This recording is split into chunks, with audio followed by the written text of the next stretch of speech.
Vous écoutez Alger Chaîne 3, le journal. Bonjour Hadjar, bonjour à tous. Le Premier ministre Nadel Al-Baoui représente le président de la République Amajid Tebboune aux travaux du 3e Forum africain de haut niveau à Freetown. La nécessité d'accélérer le lancement du processus de révision de l'accord d'association entre l'Algérie et l'Union européenne souligné par des parlementaires et des responsables. Le lancement en juillet prochain des chantiers de réalisation des logements ADL 3 est une bouffée d'oxygène pour les entreprises algériennes du BTP, assure un reportage d'Ibtialan. Et 6 000 candidats retenus au terme du concours national de recrutement d'ingénieurs et de techniciens organisé par Sonatrach. Le Soudan rend ses relations diplomatiques avec les États-Unis, avec les Émirats arabes unis, accusés d'armer les forces de soutien rapide avec des drones. Au Yémen, on annonce un cessez-le-feu entre les États-Unis et les Houthis. Et c'est l'escalade entre l'Inde et le Pakistan. L'Inde a mené dans la nuit dernière des frappes au Pakistan et qui a de son côté mené des tirs d'artillerie au Cachemire, des morts et des blessés des deux côtés.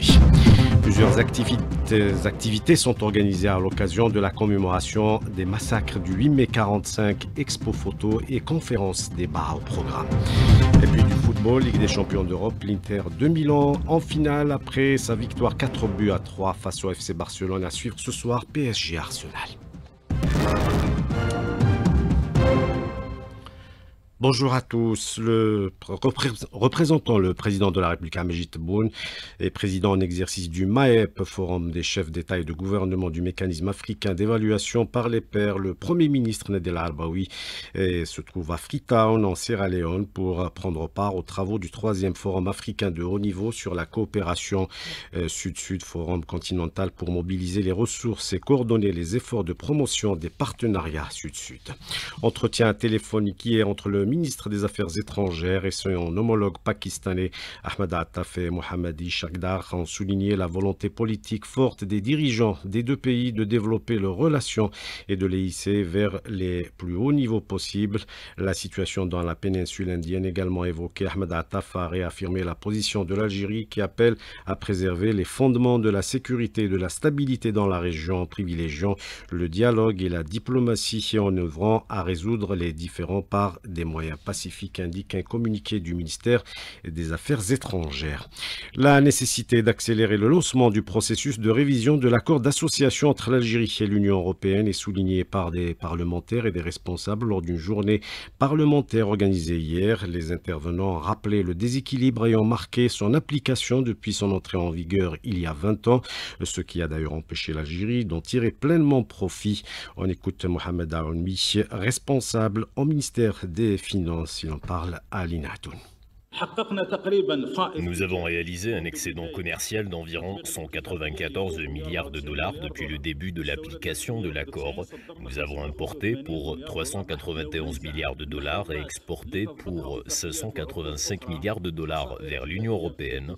Si l'on retire les hydrocarbures qui sont régis par d'autres accords, les importations en provenance de l'Union européenne nous ont causé des pertes fiscales dépassant les 20 milliards de dollars.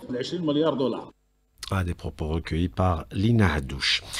Ce chiffre, et c'est le chiffre du jour, 6 000 candidats ont été retenus au terme du concours national de recrutement d'ingénieurs et de techniciens organisé par Sonatrach en partenariat avec l'ANEM, c'est ce qu'a indiqué le groupe dans un communiqué. Ce concours destiné aux diplômés des universités, des instituts et des écoles académiques s'est déroulé du 29 décembre 2024 au 4 janvier 2025. Il a enregistré une participation record de 181 162 candidats, marquant l'une des plus vastes campagnes de recrutement menées par Sonatrach ces dernières années. Le lancement en juillet prochain des chantiers de réalisation des logements ADL 3 et le premier quota est de 250 000 des logements qui seront réalisés avec des matériaux locaux. Les entreprises du BTP saluent et se préparent justement pour réaliser tous ces chantiers. Reportage au salon Batimatech signé Petit Halatoun. Le programme ADL3, une bouffée d'oxygène aux entreprises algériennes du bâtiment et des travaux publics appelées à prendre part à ce chantier stratégique d'envergure. Emir Aouen, directeur de distribution chez Granitex. Par rapport aux quarts de million de logements qui vont être construits, Granitex assure de sa disponibilité, vu notre capacité de production, une moyenne de 20 à 25 tonnes jour sur toutes les familles de nos produits. Il va y avoir deux familles qui vont être concernées, la famille des mortiers et la famille des adjuvants. En 2025, on a une nouvelle politique qui est une politique de distribution en Algérie. Là, on est en train de s'agrandir et de mettre un peu partout en Algérie des partenaires. Et cela va permettre de créer aussi des emplois directs à notre niveau et aussi des emplois indirects par rapport aux partenaires futurs. Chaque chantier devient un levier de croissance, un vivier d'emploi et un signal fort envoyé à l'économie nationale. Bachir Bouadra, gérant de l'entreprise BCA RAM. Le président a insisté à interdire tout ce qui est importation de ce genre. Ça nous a encouragé à faire beaucoup d'investissements, à embaucher beaucoup. Et ça parce qu'il y a le marché. Notre marché il est beaucoup vierge. C'est ça qui nous a fait encourager à faire beaucoup d'investissements pour qu'il y ait beaucoup d'emplois. On fait la production de carreaux céramiques. Nous avons plus de 350 employés. Nous avons eu des facilitations étatiques, douanières, etc. Nous avons beaucoup d'améliorations à notre produit. ADL3 est un véritable accélérateur de transformation pour les entreprises du BTP algérien. L'enjeu dépasse la construction. Il s'agit de bâtir un nouveau modèle productif, solide, compétitif et durable. Et faire bénéficier les chefs d'entreprise du mode de financement de la COSOB, la Commission d'organisation et de surveillance des opérations de bourse, en collaboration avec la Chambre algérienne de commerce et d'industrie, a organisé justement une journée d'études afin de vulgariser ces modes de financement alternatifs. Sami Aloun pour plus de détails. Pas moins de 167 PME ont pu obtenir un financement de 7,4 milliards de dinars grâce au capital investissement, une alternative au cœur des débats durant cette journée d'études pour vulgariser davantage ce mode de financement auprès des investisseurs, experts et chefs d'entreprise présents à la rencontre. Cheikh Ibro Idri, directeur général de la CACI. La diversification du financement des opérations économiques nous permet de ne pas s'appuyer uniquement sur les méthodes, disons, classiques du financement bancaire, mais en même temps il faut diversifier et trouver d'autres solutions qui nous permettent d'être au diapason avec les mutations économiques que connaît le pays. Des modes de financement alternatifs qui peuvent représenter un avantage pour les entreprises en création ou en développement. Youssef Mskouri, directeur général de la société Icosia Capital SPA, filiale du groupe Madar Holding. Le capital investissement est un dispositif alternatif au financement des entreprises en développement ou en création. Il est complémentaire au financement classique reconnu au niveau des banques. Notre objectif comme outil déployé par les pouvoirs publics sur le marché à l'instar des autres sociétés de capital investissement, c'est le financement des entreprises en développement ou en création. Ce financement, il donne beaucoup d'avantages aux investisseurs, il les structure aussi. Il n'est pas lourd à porter parce qu'il n'y a pas de tombée d'échéance, ça veut dire que nous sommes partenaires, nous sommes associés à part entière. Le président de la COSOB, Youssef Bouzenada, a également souligné l'importance du nouveau guichet unique mis en place pour accompagner et simplifier les démarches des entreprises qui souhaitent accéder à la bourse. Un sujet signé Samuel, un coup de filet des services de sécurité qui ont réussi à démanteler un réseau spécialisé dans le blanchiment d'argent via 30 sociétés écrans immatriculées dans différentes wilayas sans activité réelle. Les saisies selon la DGSN sont importantes, des actifs estimés à 400 milliards de centimes et le gel de 78 milliards de centimes sur divers comptes bancaires, empêchant ainsi tout détournement ultérieur. L'opération a permis l'arrestation de 47 individus. L'élevage et la production laitière à Tizi Ouzou, une filière qui s'est beaucoup développée ces dernières années. Des performances mises en avant au premier salon de l'élevage et de la production laitière ouvert hier à Tizi Ouzou en présence du ministre de l'Agriculture Youssef Charfa, qu'on écoute au micro de notre correspondant Mohamed Haouchi.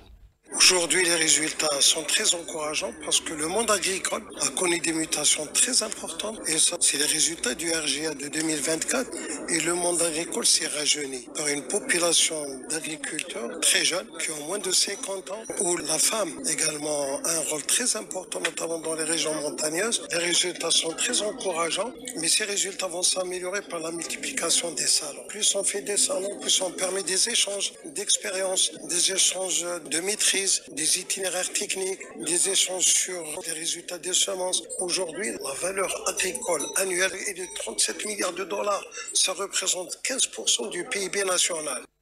Le ministre de l'Agriculture au micro de Mohamed Haouchin. La vente de moutons importés qui a commencé dimanche dernier se poursuit au niveau des points de vente ouverts à travers le territoire national. Reportage à Blida signé Maïssa Smaï.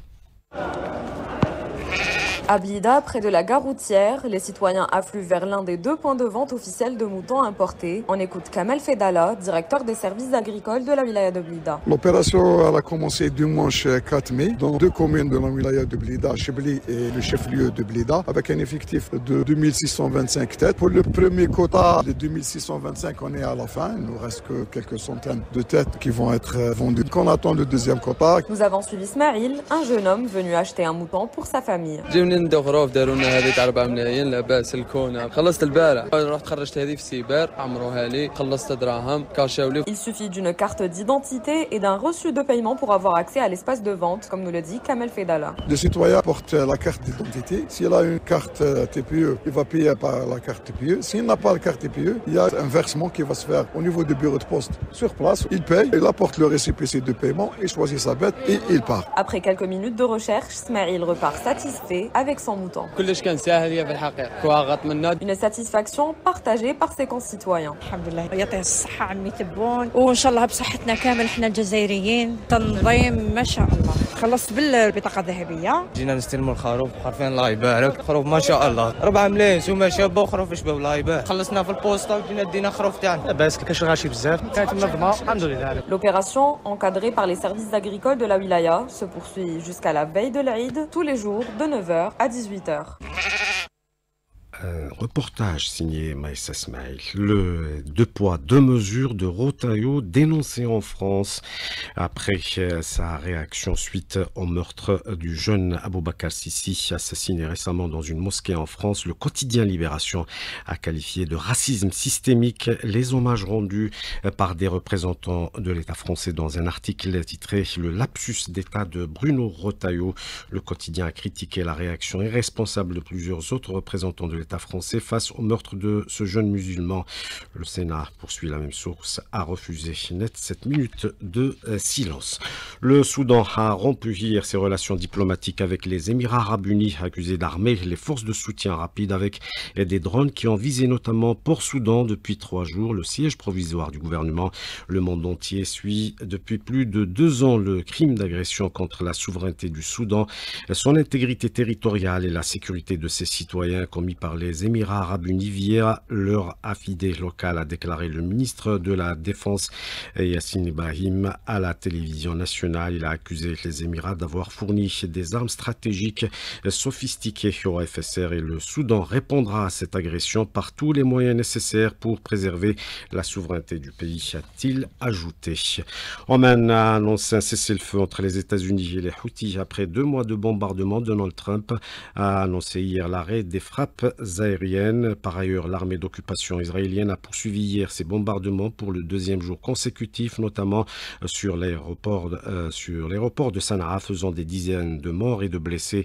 Dimanche dernier, pour rappel, les Houthis ont réussi à transpercer les lignes de défense de l'entité sioniste avec un missile touchant un aéroport.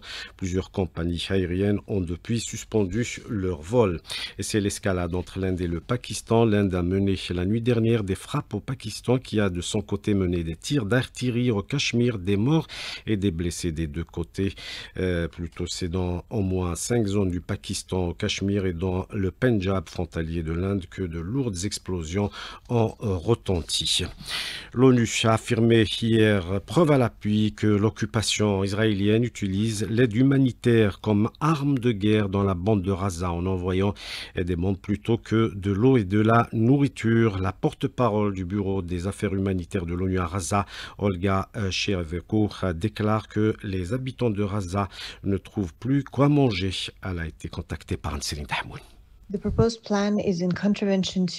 plan proposé par l'occupation est en totale contradiction avec les principes défendus par les organisations humanitaires, à savoir l'indépendance, la neutralité, l'humanité et l'impartialité. À Ocha, nous avons clairement déclaré que ce plan ne prévoit pas d'aide aux personnes dans le besoin, en particulier les plus vulnérables qui ne peuvent pas se déplacer pour récupérer des aides ou se faire assister.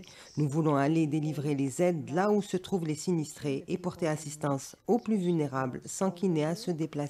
Especially the most vulnerable people. On retourne en Algérie. Le secrétaire d'État auprès du ministre des Affaires étrangères chargé de la communauté nationale à l'étranger, Sofiane Chaïb, a reçu hier des représentants de mouvements associatifs algériens activant dans plusieurs pays européens à l'occasion de leur déplacement en Algérie pour participer aux activités de célébration de la journée nationale de la mémoire commémorant le 80e anniversaire des massacres du 8 mai 1945. Et plusieurs activités sont justement organisées à travers le territoire national, comme cette exposition de photos historiques du défunt Moudjahid Mohamed Kouissi à Tizi Ouzou. Mohamed Haouchi.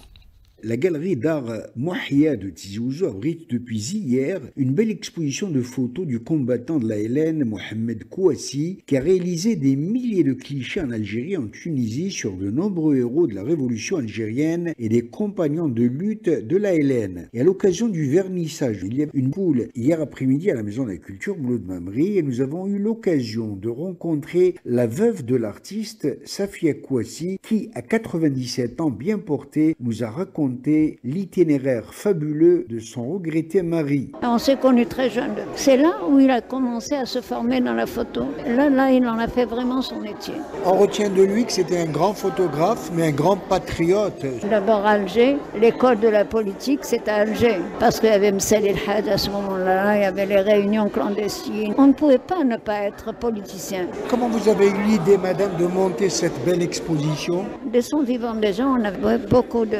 Même à l'étranger. Après sa mort, j'étais réticente, je ne voulais pas toucher à son patrimoine et tout. On en a fait à Paris et à l'année de sa mort, il était invité dans 3 pays différents. Cette belle exposition de photos du regretté Mohamed Kouissi se poursuivra jusqu'au 26 mai à la galerie Mouahia. Tizi Ouzou, Mohamed Haouchine pour Chaîne 3. Et on termine avec le football et les joueurs de l'équipe nationale à prime qui se sont exprimés hier lors d'une zone mixte avec la presse. Un seul mot d'ordre gagné face à la Gambie vendredi à Annaba au match retour des barrages du championnat d'Afrique des Nations CHAN 2025 en Ligue des champions d'Europe. L'Inter de Milan est en finale après sa victoire hier soir 4-3 face au FC Barcelone. L'autre demi-finale retour mettra aux prises ce soir le PSG face à Arsenal. Et c'est la fin de ce journal. Merci de l'avoir suivi. La météo à James Saouti.